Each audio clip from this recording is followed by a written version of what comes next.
Want to make a better first impression in job interviews and in networking, then you need to understand this one thing. If you don't have more than 30 seconds, bookmark this and come back because I guarantee you this is going to change the way you think about first impressions forever. So, as a 20-year career coaching veteran, one of the things that I always do with my clients is take them through some pretty deep self assessment. I actually ended up building 7 different tools to assess people on because I wanted to quickly understand who they were as a professional. And obviously, one of those tools was a communication style quiz in order for me to understand how they presented themselves, because that can tell me a lot about what kind of first impression vibe you're going to give in an interview.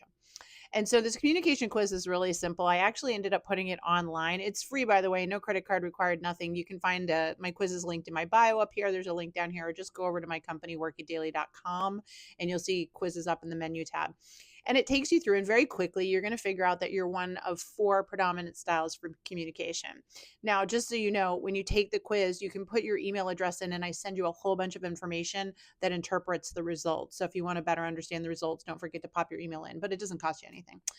So the communication styles are contemplator, commander, energizer, empathizer. There are 4 styles. And once we understand what your predominant style is, we can tell what your voice tone and pace is going to be like, your body language, your facial expressions, all of which are going to convey an initial impression. Why does this matter?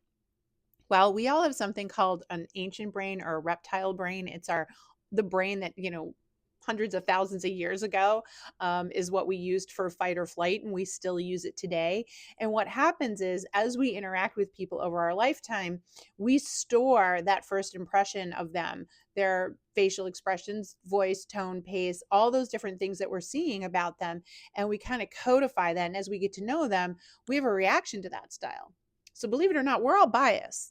First impressions, we meet somebody, and if they remind us of someone in terms of their communication style, we start to project onto them what we think about them. Now, is that fair or right? No, but everyone has it. We are all judgy. That's who we are. Think about it. We do it when we meet other people. They're going to do it when they meet us. When we realize that and we really think about that, then we should want to understand, okay, what's the first impression I'm giving? What's my predominant style? Which one of these 4? And more importantly, what are the strengths to it in terms of how it's being perceived? But what are the misperceptions? How can they misperceive it? Which could be conceived, I guess, as weaknesses. Now, all 4 of these are very powerful styles in themselves. They're all very necessary communication styles. But when it comes to first impressions, if you understand how you're landing, you can start to figure out how to better connect with the people you're meeting with. And here's why: because it doesn't take more than a minute or two for you to be in a job interview for the first time or networking for the first time, for you to start to see and understand which of the 4 types the person is that you're talking to. And once you really just start to educate yourself on this, you'll realize you don't need to change who you are. That's not what I'm suggesting. I'm not thinking you should manipulate, but you can start to understand what will this person gravitate towards and like about your communication style, but also what might scare them away or confuse them. And when we know this, we can do a better job of toning those things down, but also amplifying the things that they'll appreciate. This is just about becoming super emotionally aware of communication styles and using that to better connect with your audience. And I'll be honest, people that are really good at this do well in job interviews. Now, before you come at me and you say, that's not fair, you should just be hired based on your experience.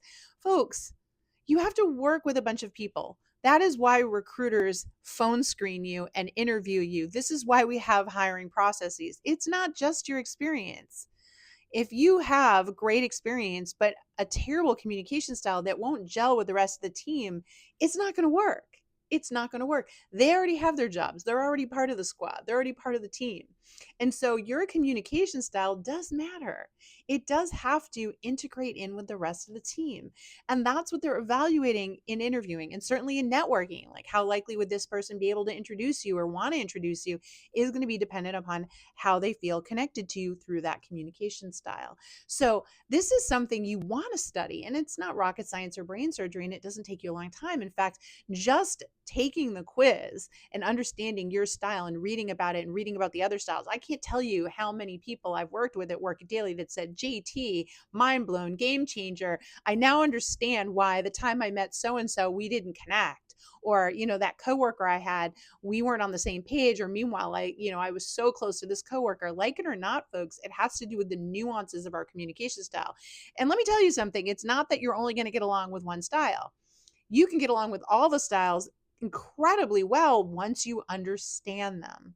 So, if you want to be better at first impressions in job interviews, in networking, if you want to be a better communicator, spend a little bit of time and energy understanding your style, your dominant style, its strengths, but also its perceived weaknesses, and then start to study other styles. It's not that hard, and it's going to be worth it to you in so many ways, and you deserve it, okay? Because this is the year of you. Hashtag your name 2025. Hey, if you found this helpful, I wish I could work with every single person one-on-one, but I can't. So this year I built a free resource center. It is linked in my bio up here. It is linked down here, or it's over at my site, Work It Daily, along with the free communication quiz. Please sign up for the free resource center. It's got over $1,000 worth of materials in it that are going to blow your mind. And you get to come to my live podcast 3 times a week and get access to the recordings. It's a Q&A.